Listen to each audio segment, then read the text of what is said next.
Amados, buenas tardes. El pastor Pedro Saavedra les saluda y seguimos con esta serie acerca de los asuntos generales de la fe. Y estamos hablando específicamente del tema de dónde irán los creyentes al morir.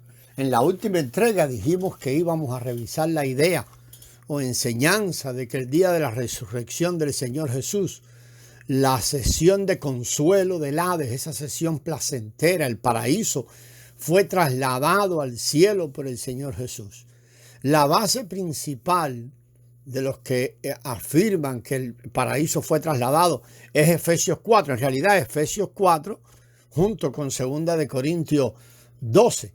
Ahí en Efesios 4, en el versículo 8, leemos: subiendo a lo alto, llevó cautiva la cautividad. Hay otra versión que dice: o llevó cautivos a los que estaban en cautiverio.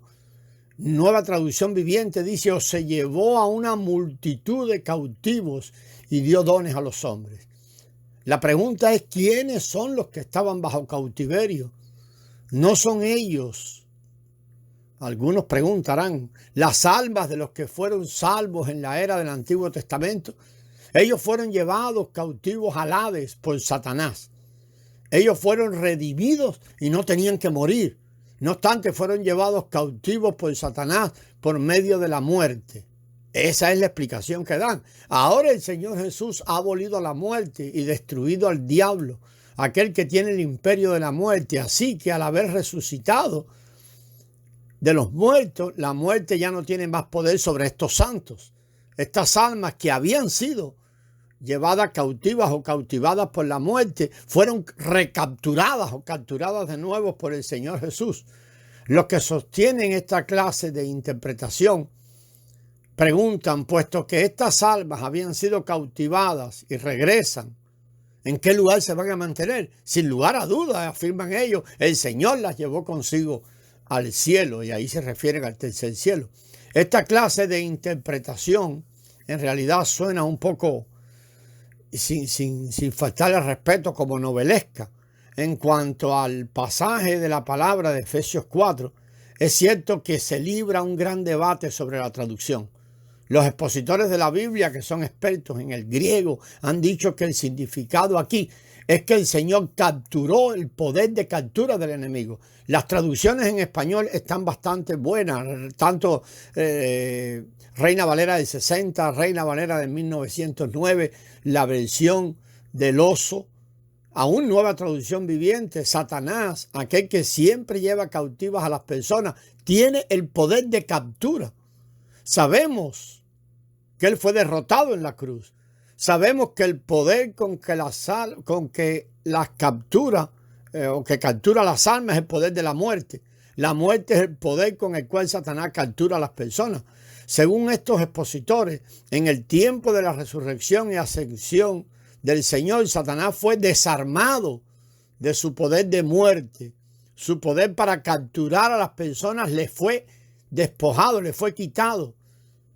Y ese poder fue llevado cautivo por el Señor, y realmente esto concuerda con el pensamiento de las Escrituras. Si leemos Colosenses, cuando explica lo que sucedió en la cruz. Sin embargo, no importa cuál sea la traducción que usemos,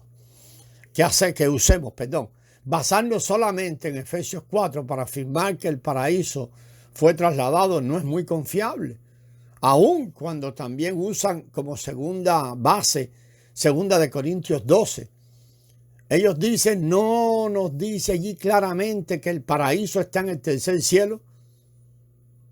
Cuando leemos 2 de Corintios 12, comenzando en el versículo 1, dice que es necesario gloriarse, aunque ciertamente no conviene. No obstante, vendría a las visiones, a las revelaciones del Señor. Esto nos ubica en el tema del 2 de Corintios 12. Recuerden que el tema en ese capítulo no es el paraíso ni la mansión celestial, sino las visiones, y las revelaciones del Señor que el apóstol ha tenido. Él dice: conozco a un hombre en Cristo que hace 14 años, si en el cuerpo no lo sé o fuera del cuerpo no lo sé, Dios lo sabe, fue arrebatado hasta el tercer cielo. Y conozco al tal hombre o a tal hombre, si en el cuerpo o fuera del cuerpo no lo sé, Dios lo sabe, que fue arrebatado al paraíso. Los que son de la opinión de que el paraíso fue trasladado se basan firmemente en este pasaje. Ellos dicen, si el paraíso no hubiese sido trasladado, ¿cómo puede estar en el tercer cielo? O sea, de acuerdo a su lectura que hacen ahí, ellos ubican el paraíso en el tercer cielo. Cuando el Señor murió, es claro que el paraíso estaba en el Hades. Pero el paraíso aquí, según esa lectura, está en el tercer cielo. ¿No indica esto que el paraíso fue trasladado?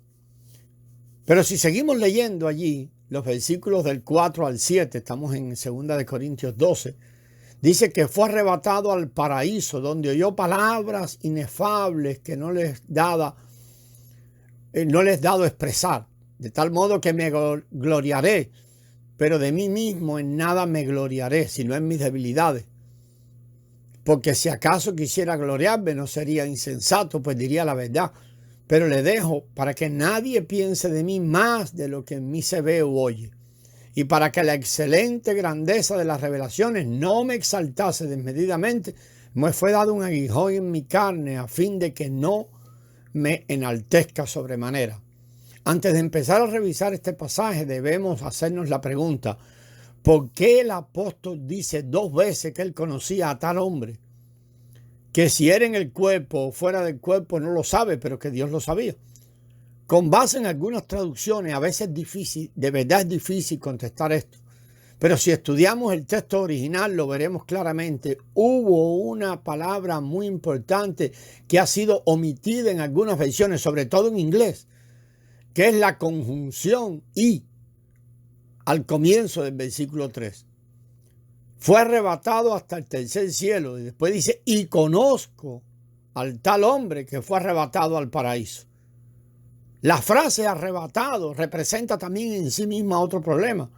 Esta frase de verdad puede ser traducida fue llevado arriba o fue arrebatado, como lo tienen algunas versiones en inglés. Ellos traducen más, fue llevado arriba.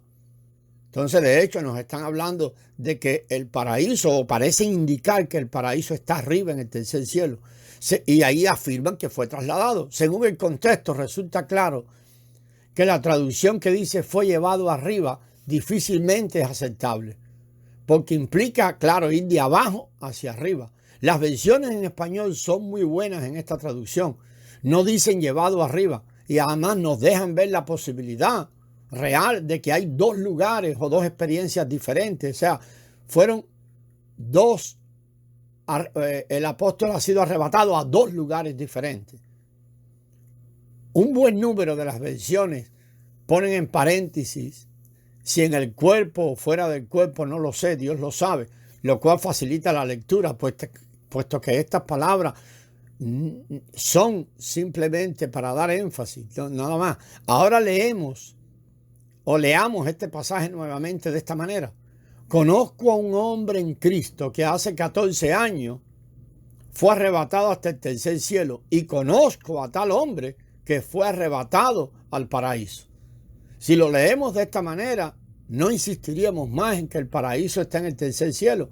El tercer cielo es el tercer cielo y el paraíso es el paraíso. Si el paraíso y el tercer cielo fueran el mismo lugar, no habría necesidad de usar la conjunción y. Ya que se usa la conjunción y, estos deben ser 2 lugares diferentes. Esta es una explicación donde estamos usando la lógica basado en el texto original. Tenemos que entender que aquí el apóstol no está diciendo que el paraíso está en el tercer cielo. Aquí le está hablando de las revelaciones que él recibió. Las revelaciones que Dios le dio eran tan grandes que a él le fue mostrada la situación en el universo entero. Dios le mostró al apóstol todas las historias del universo en cuanto a Dios y al hombre. Las historias de Dios y el hombre en el universo ocurren en 3 lugares: en el cielo, en la tierra y debajo de la tierra. En el cielo se refiere al tercer cielo, donde está su trono. En la tierra, pues ya sabemos. Y debajo de la tierra se refiere al Hades, el lugar donde están los espíritus de las personas que han muerto. Todas las historias de Dios y del hombre en el universo ocurren en estos 3 lugares. Si leemos Filipenses 2, del 9 al 11, Dice que cuando Dios exalte al Señor hasta lo sumo, los que están en el cielo, en la tierra y debajo de la tierra, doblarán sus rodillas y todos confesarán públicamente que Jesucristo es el Señor. Por lo tanto, allí se divide el universo en tres lugares distintos. Y hay historia en los tres lugares distintos. Dios le dio al apóstol Pablo una gran revelación para que entendiera todo lo relacionado con Dios y el hombre. Debemos creer que Pablo entendía claramente lo relacionado con las cosas de la tierra. Era su nivel donde vivía, donde desarrollamos nuestra vida. Por lo tanto, lo que Dios necesitaba mostrarle eran las cosas del tercer cielo.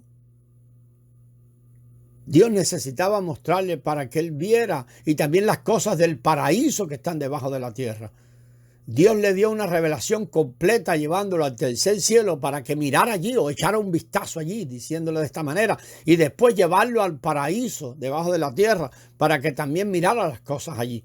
Fue por eso por lo que el apóstol Pablo dijo que él fue arrebatado al tercer cielo y que también fue arrebatado al paraíso, donde oyó palabras inefables. Él era un hombre que estaba en la tierra, pero había estado en el cielo y también había estado en el paraíso debajo de la tierra. Por consiguiente, él mismo clasifica las revelaciones que había recibido como sumamente grandes. Así pues, lo que el apóstol Pablo quiso decir fue: yo soy una persona nacida en la tierra, pero fui arrebatada al cielo y también fui arrebatada al paraíso que está debajo de la tierra. Conozco las cosas en la tierra, conozco las cosas en el cielo y también conozco las cosas en el paraíso debajo de la tierra. Por tanto, las revelaciones que recibí son grandes en sobremanera o sobremanera grandes. Esto nos muestra que el paraíso no está en el tercer cielo. Al contrario, al leer este pasaje cuidadosamente veremos que el tercer cielo está en el cielo y que el paraíso está debajo de la tierra. Por lo tanto, después de la ascensión del Señor, el paraíso no fue trasladado, sino que sigue estando debajo de la tierra. También aclaramos que este paraíso no es el mismo paraíso que se menciona en Apocalipsis 2:7. El primero está en el Hades, mientras el segundo es la nueva Jerusalén venidera, porque en medio de él está el árbol de la vida. Amado, mañana continuamos en la próxima entrega y seguimos mirando sobre este tema. Gracias y paz.